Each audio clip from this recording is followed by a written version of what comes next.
We feel very privileged and excited to present to you the bottom line. This is Elevation's point of view on the evolution of the fintech industry and also a definitive blueprint for what we believe is a $400 billion value creation opportunity by FY30. We believe that fintechs have truly come of age in the last decade. They have been able to do two things. One, they have been able to create value at scale. Today, the cumulative market cap of all the fintechs in India is about $90 to $100 billion. And more importantly, they have been able to catalyze the modernization of the entire financial services ecosystem.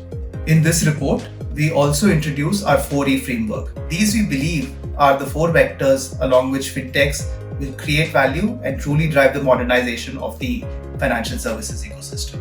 The four being expansion, experience, enablement, and efficiency. Two mechanisms in which financial services have already made a dent, not completely so because they can actually be deepened further, is one in terms of building software that can be used by various participants in the ecosystem, starting from large banks to NBFCs and even constituents like borrowers. You could look at services which help underwriting, you could look at services which are more loan management in nature, which are CRM in nature and all that. I think the entire financial services digitization journey that pretty much started about 15 years back with the advent of this century is what the fintechs brought in. That's, I would say, aspect number one. Aspect number two that financial services have really created a dent in is payments. Now, obviously, that is in conjunction with the public infrastructure, wherein a lot of foresighted help has come from the government, and our fintechs have actually built solutions in and around them. So hence you have seen a lot of large companies being built around in India. And I think a lot of them will actually go ahead and build more solutions that are more comprehensive and personalized. So that would be aspect number two.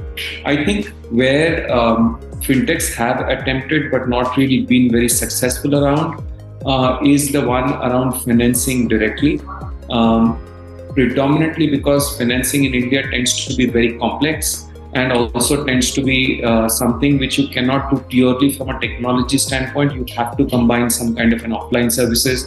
So I would say this particular need, which is around financing, is where a lot has been attempted, but not so successfully as of now.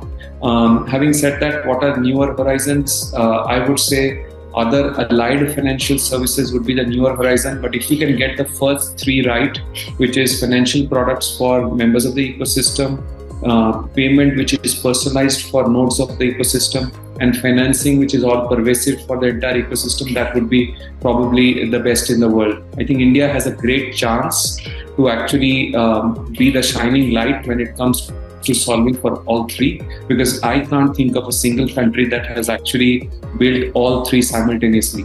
What has happened in India is that the first two has really been struck off. If the third can be struck off, we would really strike glory.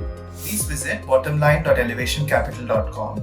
Here we have compiled all the data, interview notes, and views that have all gone into building this report. We hope the entire ecosystem is able to benefit from this compendium as much as we have.